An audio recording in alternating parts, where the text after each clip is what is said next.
하나님을 기억하고 감사하라. 한번 따라하겠습니다. 네 하나님을 기억하고 그분께 감사하라. 오늘은 교회가 맥주 감사주일로 지키는 날입니다. 성경에 보면은 이 맥주 감사주일을 다른 말로 표현을 하고 있는데 77절이라 그렇게도 표현을 하고 또 혹은 초실절이라 그렇게도 표현을 합니다. 그리고는 또 오순절이라고도 표현을 하고 있어요.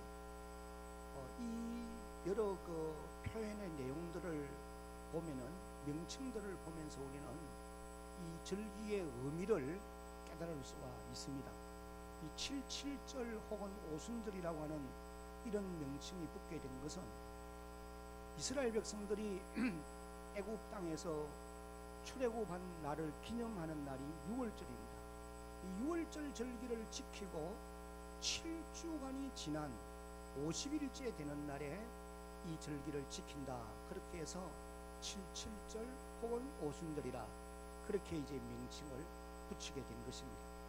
그리고 또 초실절이라는 말은 밭에 심은 곡식 가운데 1년에 심은 이 곡식들 가운데 첫 곡식, 처음으로 이제 거두어 드린 이것을 하나님께 드리는 절기라 그래서 초실절이라 그렇게 이제 표현을 하고 있고, 맥추절이라는 말은 보리를 추수해서 하나님께 드리는 이런 절기라는 의미로 맥추절이라 그렇게 표현을 하는 것입니다. 여러분, 우리가 가지고 있는 이 66권의 성경이 1차 산업인 농경사회를 배경으로 하고 기록이 되어진 그런 말씀입니다. 만약에 오늘 이 시대의 성경이 기록되어진다고 하면은 이런 내용으로 기록되어지지는 않았을 거예요, 아마. 왜냐하면 오늘 이 시대에는 농경사회에서 하듯이 보리를 추수하고 그 곡식을 가지고 와서 하나님께 드리면서 이렇게 절기를 지키고 이렇게 하지는 않을 것이라고 봐요.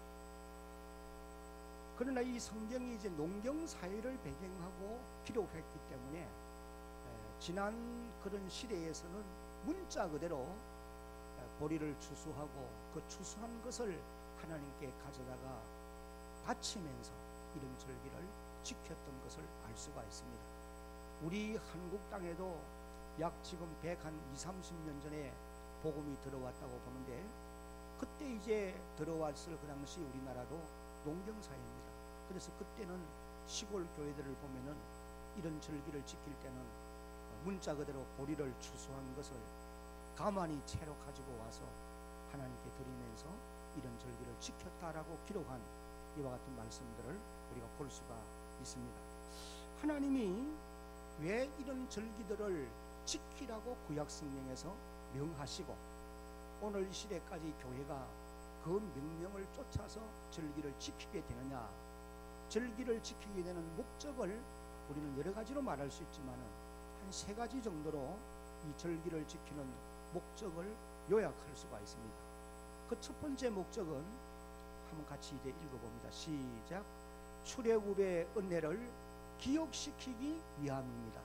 종되었던 이스라엘 백성들을 애굽 땅에서 출애굽한 이 놀라운 역사를 잊지 않고 기억하며 살아가도록 만들기 위해서 하나님이 이런 절기들을 지키라고 명하셨다는 거예요. 이것이 이제 신명기 16장 12절을 보면은 그렇게 기록되어 있습니다. 한번 같이 읽어봅니다. 시작. 너는 애굽에서 종되었던 것을 기억하고 이 규례를 지켜 행할지니라. 애굽 땅에서 종되었던 것을 기억을 하고 이 규례들을 지켜야 된다. 하나님이 그렇게 명령을 하고 계시는 것입니다. 이것이 이제 첫 번째 절기를 지키게 하는 목적이고, 이거 목적이 가장 중요하다고 하는 사실을 우리가 잊지 말아야 합니다. 그 다음에 이제 두 번째 목적은 다 같이 읽겠습니다. 시작. 물질에 대한 바른 신앙 고백을 하게 하기 위함입니다. 농사에서 거두어들인 이 곡식들이 내가 수고하고 땀 흘려서 이룬 것이 아니고 하나님이 비를 내리고 습도와 온도를 맞추어 줘서 하나님의 은혜로 이 곡식을 거두어 드린 것입니다. 이런 신앙 고백을 바로 하도록 하기 위해서 이런 절기를 지키도록 하나님이 만드셨다는 거예요. 그 다음에 이제 세 번째 목적은 다 같이 한번 읽어봅니다. 시작. 하나님의 은혜를 항상 감사하며 살게 하기 위함입니다. 하나님은 자기 백성들이 하나님의 은혜를 잊지 않고 늘 감사하며 살아가는 그런 백성들이 되기를 원하고 계셨습니다. 마치 오늘 부모된 우리가 설아에 자라는 자녀들이 부모의 은혜를 깨달아 알고 항상 감사하며 자라가기를 원하는 것처럼 하나님도 자기 백성들을 향하여서 언제나 감사하는 사람으로 살아가기를 원했다는 거예요. 그러나 우리 자신들을 돌아봐도 알겠지만은 이스라엘 백성들이 하나님의 은혜를 기억하며 감사하기보다는 오히려 원망하고 불평하고 이런 그 모습들이 민수기를 보면은 잘 기록되어져 있습니다. 그래서 하나님이 백성들의 체질을 알기 때문에 의무적으로 제도적으로 감사하며 살아가도록 만들기 위해서 이런 절기들을 그때마다 함께 지키게 하는 것이 아니고 얼마의 기간이 지나고 나면 또 지켜야 돼요. 또 얼마의 기간이 지난 다음에 지키도록 그렇게 이제 배정을 안배를 해서 이렇게 절기들을 제정해 주신 것을 보게 됩니다. 그래서 이스라엘 백성들이 지켜야 하는 절기가 적어도 8가지 이상의 절기들을 지켰다라고 하는 것을 알 수가 있어요. 하나님은 자기 백성들이 늘 감사하는 사람으로 살아가기를 원했던 것입니다. 그래서 시편 136편 2절을 보면은 1절 2절을 보면은 여호와께 감사하라 그는 선하시며 그 인자심이 영원함이로다. 2절 다 같이 시작. 신들 중에 뛰어난 하나님께 감사하라 그 인자심이 영원함이로다. 이 하나님께 감사해야 될 것을 136편 1절부터 끝절까지를 읽어보면은 계속해서 이 일로 인하여 감사하라 저 일로 인해서 감사하라 감사할 것을 명하시는 이런 모습을 봅니다.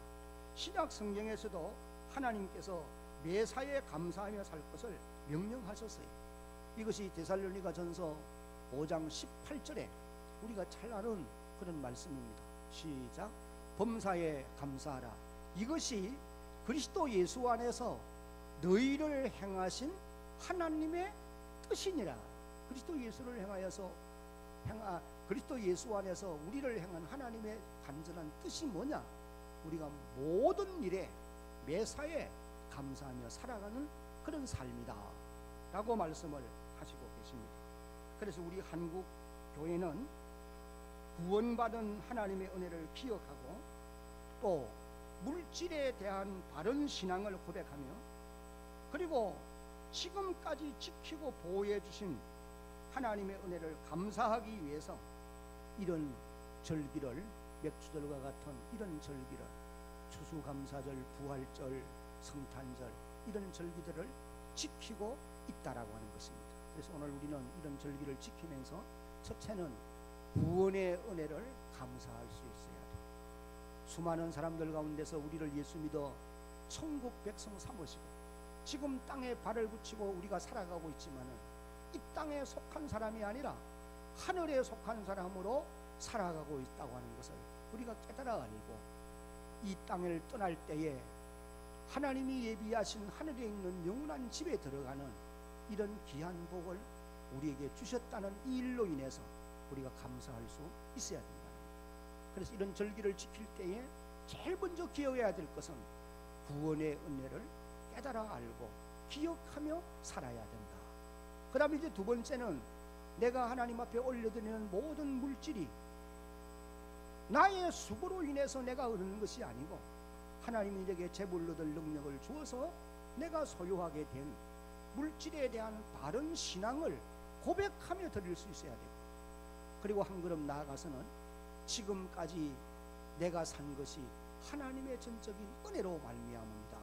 그래서 하나님의 은혜를 감사할 수 있는 이와 같은 기회로 삼아야 할 것입니다.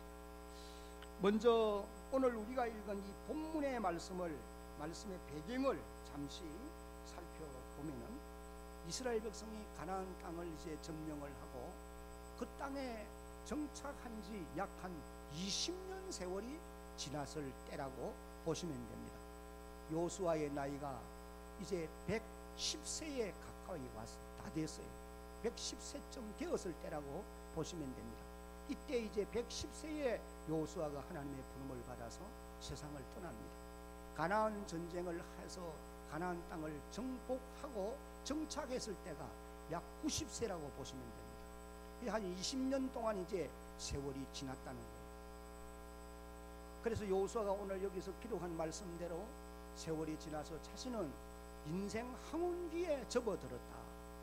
이제 떠날 날이 얼마 남지 않는 것을 깨달아한 이 요수아는 백성들과 백성의 지도자들, 재판관들, 하여간 온 이스라엘 공동체를 다 불러놓고 지나온 세월을 뒤돌아보면서 그들에게 이제 마지막 메시지로 당부의 말씀을 그들에게 전하고 있는 그런 말씀이 이제 오늘 본문에 기록되어 있는 말씀인 것입니다.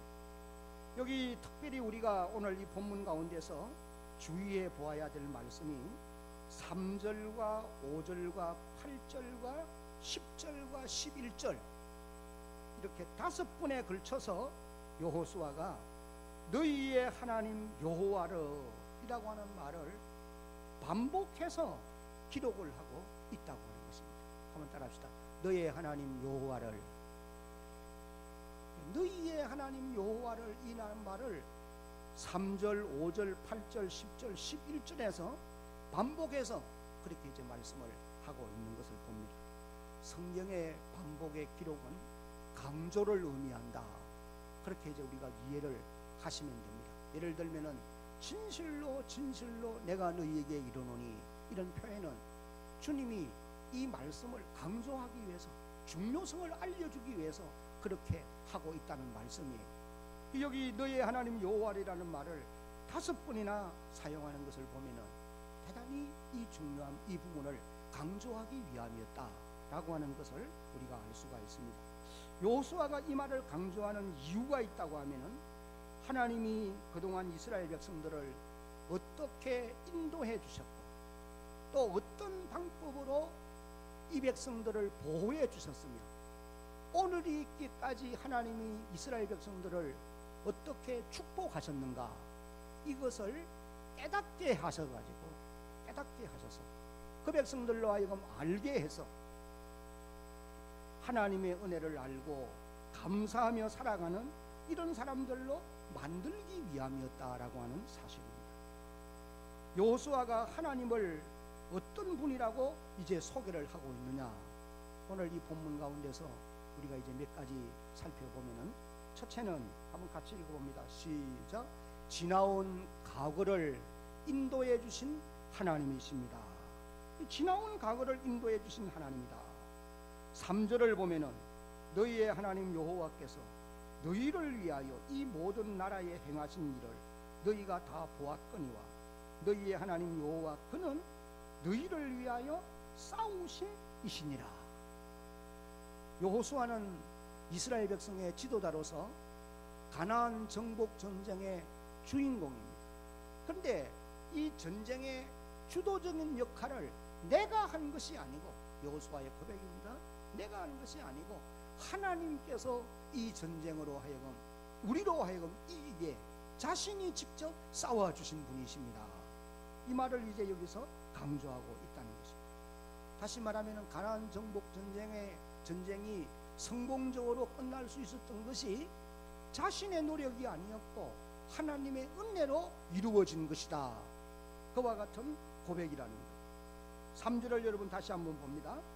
너의 하나님 여호와께서 너희를 위하여, 이스라엘 백성들을 위해서 이 모든 나라에 행하신 일을, 여기서 말한 이 모든 나라에 행한 일이란 말은 가나안 7족속 그 7족속들이 이루고 있는 31개국의 왕국을 말하는 거예요. 이것들을 이제 하나님이 멸하신 사건을 말하는 것입니다. 너희가 다 보았거니와 너희의 눈으로 목격하였거니와, 그렇게 이제 그 31개국의 왕들 7족속을 멸하는데 그런 것이 이제 너희의 하나님 여호와 그가 너희를 위하여 싸우신 분이기 때문에 그렇다. 하나님이 승리케 하셨기 때문에 그 하나님의 은혜를 너희가 잊지 말고 기억하면서 그분께 감사하는 그런 주의 백성이 되어야 된다. 그런 말씀인 것입니다. 여러분, 오늘 우리들의 지나온 세월은 어떻게 살아왔습니까? 오늘이 있기까지 누가 우리를 인도해 주셨습니까?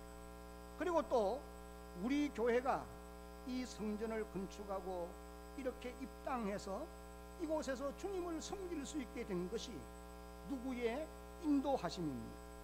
물론 여러분들의 수고와 헌신도 분명히 있었지만 하나님께서 앞장서서 일을 하셨고 싸워주셨고 때를 따라 필요한 것을 공급해 주셨기에 오늘에 이르게 된 것이 분명한 사실이에요. 그러므로 오늘 우리 교회와 모든 성도들은 금년이 맥주 감사절을 지키면서 하나님의 그 은혜를 기억하고 감사할 수 있는 그런 주의 백성들이 되어야 할 것입니다. 다시 말하면은 그동안 성도들의 가정을 돌아보아 주셨고 생업을 보장해 주셨으며 자녀들을 지켜주셨고 그리고 또 교회를 축복해 주신 그 하나님께 감사하며 이 절기를 지키는 그런 하나님의 자녀들이 되어야 한다는 것입니다. 한번 따라합시다. 하나님 아버지의 은혜와 사랑을 진심으로 감사합니다. 이 감사의 고백이 여러분의 중심에서 드릴 수 있는 이런 감사가 되어질 수 있기를 예수님의 이름으로 축복합니다. 그 다음에 두 번째 요수아가 소개하는 하나님은 다 같이 한번 읽습니다. 시작. 우리의 미래를 인도해 주실 하나님이십니다. 여기 이제 4절과 5절을 읽어보면은 그것을 요수아가 일러주고 있습니다. 보라, 내가 요단에서부터 해지는 쪽 대해까지, 이 지중해를 말하지요, 남아있는 나라들과 아직도 정복전쟁이 100% 완성되어지진 않았어요. 요수아가 이 말을, 이 설교를, 고별 설교를 할 그때도 가나안 땅 구석구석에는 7 족속들이 무장을 하고 자리를 잡고 있었던 것입니다. 그래서 남아있는 나라들과 이미 멸한 모든 나라를 내가 너희를 위하여 제비 뽑아 너희의 지파에게 기업이 되게 하였느니라. 5절에 다 같이 한번 읽어봅니다. 시작. 너희의 하나님 여호와 그가 너희 앞에서 그들을 쫓아내사 너희의 목전에서 떠나게 하시리니 너희의 하나님 여호와께서 너희에게 말씀하신 대로 너희가 그 땅을 차지할 것이라. 5절에 보면은 너희의 하나님이 너희 앞에서 그들을 쫓아내사 너희의 목전에서 떠나게 하시리니, 이건 미래적인 표현이에요. 앞으로 반드시 지 땅에 정착해서 남아있는 이 족속들을 물리쳐 줄 것이다. 가나안 땅의 7 족속들이 완전히 소멸된 때가 언제나 하면은 다윗 왕이 이제 왕위에 오른 다음에 이 시온성을 차지할 그때가 이제 가나안 정복 전쟁이 완전히 끝난 때라고 보시면 됩니다. 그리고 여기 여호와께서 너희에게 말씀하신 대로 그렇게 한다. 5절에 그렇게 기록되어 있어요. 근데 이 말씀은 여호수아 13장 6절을 보면은 가나안 땅에 남아있는 이방 족속들을 하나님이 쫓아내 주실 것을 이미 약속을 했습니다. 그래 그 약속대로 남아있는 이 족속들도 쫓아내 줄 것이다. 그런 이제 말씀이, 여러분 여호수아가 왜 여기 4절과 5절을 통해서 이 말씀을 강조하느냐? 지금 이 이스라엘 백성들이 정착해 있는 이 가나안 땅에 아직도 소멸되지 않고 정착해 있는 이런 이 이방 족속들을 반드시 물리쳐 준다. 왜 이 말을 강조하느냐는 말씀이, 그것은 이스라엘 백성들에게 용기를 주기 위함이다 라고 하는 사실을 우리가 깨닫게 됩니다. 이스라엘 백성들은 지금까지 지도자 여호수아의 인도를 따라서 가나안 전쟁도 승리해 왔고 또 가나안 땅도 기업으로 분배를 받았고 또 안정된 삶을 요수아로 인해서 유지해 온 것이 분명한 사실입니다. 그런데 이제 요수아가 죽게 되어지면은 앞으로 이 가나안 땅에 남아있는 이 족속들을 어떻게 멸할 것이며 가나안 남은 전쟁을 우리가 어떻게 승리할 수 있을 것인가. 백성들이 요수아가 떠나게 되는으로 인해서 불안해하고 있는 그런 모습을 우리가 깨달을 수가 있습니다. 그래서 요수아는 그 백성들에게 용기를 주기 위해서 이 말씀을 하신 거예요. 너희의 하나님 여호와께서 그들을 쫓아낼 것이며 너희에게 승리를 줄 것이다. 그러므로 너희가 그 땅을 반드시 차지하게 된다. 여호수아는 과거를 인도하신 하나님께서 그들의 미래도 반드시 인도해 주실 것을 확실히 믿었던 사람. 지나온 세월을 인도했으면 남은 길도 반드시 인도해 가신다. 이 믿음을 여호수아는 확실히 가지고 있었답니다. 사랑하는 성도 여러분, 이 말씀은 오늘 우리들에게도 똑같이 적용되는 말씀임을 믿어야 합니다. 하나님은 우리 교회를 앞으로도 인도해 주실 것이며 성도 여러분의 가정도 생업도 자녀들도 남은 인생 걸음도 인도해 가실 것입니다. 그러므로 오늘 우리는 우리의 미래를 인도해 주실 하나님의 은혜를 기대하면서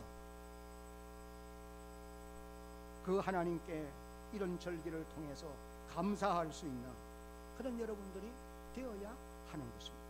그 다음에 이제 세 번째로 여호수아가 소개하는 하나님은 한번 같이 읽어봅니다. 시작. 한 사람이, 다 같이 시작. 한 사람이 1000명을 쫓을 수 있는 능력을 주시는 하나님이십니다. 10절을 이제 같이 한번 읽어봅니다. 10절. 너희 중 한 사람이 10절 방송실 10절 띄우고 시작. 너희 중 한 사람이 1000명을 쫓으리니 이는 너희의 하나님 여호와 그가 너희에게 말씀하신 것 같이 너희를 위하여 싸우심이라. 여러분, 여기 너희 중 한 사람이 1000명을 쫓으리니 이 표현은 신명기 32장 20절 말씀에 보면은 모세가 찬송시를 지었어요. 근데 거기에 모세의 찬송시 가운데 이런 표현이 있습니다. 너희 중 한 사람이 1000명을 쫓으리니. 지금 그 말씀을 여호수아가 인용을 하고 있는 말씀인데, 이 예언의 말씀대로 이스라엘 백성들은 일당 천의 용사들이 되어서 가나안 족속을 쫓아내는 그런 역사를 이루었을 뿐 아니고 앞으로 가는 길에도 하나님과 함께 머물기만 하면, 하나님의 말씀을 따라 순종하기만 하면 이 예언대로 일당 천의 능력을 소유하게 되어졌던 것입니다. 여호수아는 가나안 정복 전쟁에서 뿐 아니라 일찍이 모세와 함께 여러 전투에서도 일당 천의 능력을 경험한 사람이에요. 출애굽기 17장을 읽어보면 아말렉 족속과 전쟁에서도 하나님께서 일당 천의 능력을 주심으로 능히 대적할 수 있었고, 민수기 21장에 와서도 보면은 바산 왕 옥과 아모리 왕 시온을 물리칠 때도 역시 그런 경험을 했다고 하는 사실입니다. 여러분, 일당 천의 능력은 하나님의 말씀을 온전히 순종하는 자들에게 하나님이 주시는 은총이라고 하는 사실을 우리는 알 수 있습니다. 사사기 7장을 읽어보면 9절로 25절에 사사 기드온이 하나님의 말씀대로 많은 군대를 집으로 돌려보내고 300명만 데리고 나갔을 때 그 많은 미디안 군대를 넉넉히 물리치는 이런 놀라운 역사를 경험하게 되어진 것입니다. 그때는 일당 천이 아니라 일당 만이 넘었던 거예요. 그 다음에 또 사사기 14장을 읽어보면 삼손 같은 사람도 하나님의 능력이 임했을 때에 일당 천의 능력을 가지고 블레셋 사람 1000명을 나귀 특배 하나로 물리치는 이런 놀라운 역사가 일어났던 겁니다. 사무엘상 14장 13절에도 보면은 사울의 아들 요나단 같은 사람도 하나님의 능력이 임했을 때에 블레셋을 대항하여 일당 천의 능력을 행할 수가 있었던 겁니다. 그러나 이스라엘 백성들이 하나님을 떠나게 되면, 다시 말하면 하나님 말씀을 불순종하여 거역하게 되면 그와는 정반대의 행상도 있게 되어졌다는 거예요. 여러분이 여호수아 7장을 읽어보면은 아간이 범죄한 이후에 이스라엘 백성들이 아이성을 치기 위하여 3,000명이 이제 올라가지만은 그 아이성의 소수의 사람들에 의해서 패전을 하고 36명이 죽임을 당하는 이런 비극을 맞이하기도 했던 기록을 우리가 보게 되는 것입니다. 사랑하는 성도 여러분, 하나님은 오늘도 하나님의 말씀을 온전히 순종하는 사람들에게 일당 천의 능력을 주시는 줄을 우리는 믿어야 합니다. 여러분, 우리 개인 한 사람 한 사람이 힘이 유약한 존재지만 하나님은 전능하신 분이시고 하나님이 도우시면은 능력의 사람이 될 수가 있다는 것. 사도행전을 읽어보면은 우리는 이 말씀이 오늘 우리에게도 적용되고 있는 말씀임을 깨달을 수 있습니다. 베드로 같은 사람이 얼마나 유약한지 모릅니다. 그런데 성령의 권능이 그에게 임한 이유를 보세요. 구원의 복음을 외치면은 한 번에 3,000명이 회개하고 돌아오지.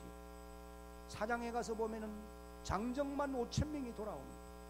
바나바와 같은 사람도 사도행전 11장 24절을 읽어보면은 큰 무리가 더하여지는 이런 놀라운 능력이 나타났던 거예요. 오늘 여러분들에게도 성령이 임하시고 여러분이 권능을 받게 되면 하나님의 이런 능력이 임하게 될 줄로 믿으라. 오늘도 하나님의 말씀을 온전히 순종하는 사람들에게 일당 천의 능력을 주시는 분이시다. 하나님을 주시는 분이시다. 이것을 우리에게 일깨워주고 있는 것입니다. 이제 마지막으로 여호수아는 이스라엘 백성들에게 그들이 이제부터 해야 될 일 세 가지를 여기서 말씀해 주셨습니다. 첫째는 다 같이 한번 읽어봅니다. 시작. 하나님의 말씀에 전적으로 순종하라. 6절에 그렇게 기록되어 있습니다. 그러므로 너희는 크게 힘써 모세의 율법책에 기록된 것을 다 지켜 행하라. 그것을 따라 좌로나 우로나 뭐하지 말라? 치우치지 말고 순종하라는 거예요. 여호수아의 스승인 모세도 신명기 4장 40절 말씀에서 이렇게 강조합니다. 이 말씀 한번 같이 읽어봅니다. 시작. 오늘 내가 네게 명령하는 여호와의 규례와 명령을 지키라. 너와 네 후손이 복을 받아 네 하나님 여호와께서 네게 주시는 땅에서 한없이 오래 살리라. 하나님이 주시는 이 명령과 규례를 지키라. 그리하면 너의 후손이 복을 받아서 하나님이 주시는 이 은혜로 말미암아 이 땅에서 영원히 사는 그런 놀라운 축복을 누리게 된다. 예수님께서도 마태복음 4장 4절에서 이렇게 말씀하셨어요. 이 말씀도 같이 한번 읽어봅니다. 시작. 예수께서 대답하여 이르시되 기록되었으되 사람이 떡으로만 살 것이 아니요 하나님의 위에서부터 나오는 모든 말씀으로 살 것이라 하였느니라. 그래서 사도 요한 같은 사람도 계시록 1장 3절 말씀에서 이 예언의 말씀을 읽는 자와 듣는 자와 그 가운데 기록된 것을 뭐하는 사람이? 지키는 자가 무엇이 있다고요? 복이 있나니 때가 가까움이라. 그렇게 이제 선포를 하고 있는 것입니다. 하나님의 말씀에 전적으로 순종하는 이런 사람이 하나님의 복을 받게 되어 있다. 그 다음에 이제 두 번째 일러준 말씀이 하나님을 가까이 하라 라고 말씀하셨습니다. 8절에 오직 너희의 하나님 여호와께 가까이 하기를 오늘까지 행한 같이 하라고 했습니다. 여기 가까이 하라는 말은 바싹 달라붙어라, 떨어지지 말라, 그런 이제 의미의 말씀이에요. 사람은 누구를 가까이 하느냐가 대단히 중요한 것입니다. 사람을 누구를 가까이 하느냐에 따라서 그 사람의 됨됨이가 바뀌게 되어 있다. 믿음이 좋은 사람을 가까이 하면은 그 사람의 믿음을 닮아가게 되어 있습니다. 기도를 많이 하는 사람을 가까이 하면은 그 사람도 기도하는 사람이 되게 되어 있는 것입니다. 그러나 반대로 매사에 부정적이고 원망하고 불평하는 이런 사람들을 가까이 하면은 자기도 알지 못하게 그런 부정적인 사람의 모습을 닮아가게 되어진다는 거예요. 사랑하는 성도 여러분, 여호수아가 이렇게 위대한 지도자가 될 수 있었던 이유가 있다고 한다면은 그는 모세 곁에 전에도 없고 후에도 없을 만한 그런 위대한 지도자인 모세 곁에 늘 가까이 있었기 때문이다. 그렇게 이제 말할 수가 있는 것입니다. 시편 73편 28절을 한번 같이 읽어봅니다. 시작. 하나님께 가까이함이 내게 복이라. 내가 주 여호와를 나의 피난처로 삼아 주의 모든 행적을 전파하리이다. 하나님께 가까이함이 내게 복이라. 시편 기자는 그렇게 선언합니다. 시편 63편 8절에도 보면은 나의 영혼이 주를 가까이 따르리니 주의 오른손이 나를 붙드셨다. 하나님을 가까이 하는 것이 복 중에 최고의 복이라고 하는 것을 깨닫는 여러분들이 되어지기를 주의 이름으로 축복합니다. 그래서 야고보 선생이 야고보 4장 8절에서 한번 따라합시다. 하나님을 가까이 하라. 그리하면 너희를 가까이 하시리라. 여러분이 하나님을 가까이 하면 하나님도 여러분을 가까이 해주신다. 영원한 진리요 약속입니다. 그 다음에 세 번째는 하나님을 사랑하라고 권면했습니다. 11절 마지막에 그러므로 스스로 조심하여 너희의 하나님 여호와를 뭘 하라? 사랑하라. 잠언 8장 17절 이후를 읽어보면 하나님 말씀하시기를 나를 사랑하는 자들이 나의 사랑을 받게 되어 있다. 나를 간절히 찾는 자가 나를 만나는 축복을 누리게 될 것이다. 그러고는 잠언 8장 21절에 가서 보면 나를 사랑하는 자들로 그 곳간에 재물도 채워주려 하심이라. 여러분들이 남은 한평생 사는 동안 하나님 사랑하는 사람들이 되어서 하나님이 사랑하는 자들의 곳간에 재물로 채워주시기로 약속된 이 복을 다 받아 누리는 여러분이 되어지기를 주의 이름으로 축복합니다. 이제 말씀을 맺겠습니다. 오늘은 맥주 감사 주일로 지난 6개월 동안 하나님이 우리에게 베푸신 그 은혜를 기억하면서 감사하는 그런 날입니다. 이제부터 남은 6개월 금년 한 해도 또 여러분의 남은 인생 걸음이 다 달려갈 때까지도 여러분들은 하나님의 말씀에 순종하고 하나님을 가까이 하며 하나님을 사랑하며 살아가는 그런 성도들이 다 되어질 수 있기를 예수님의 이름으로 축복합니다.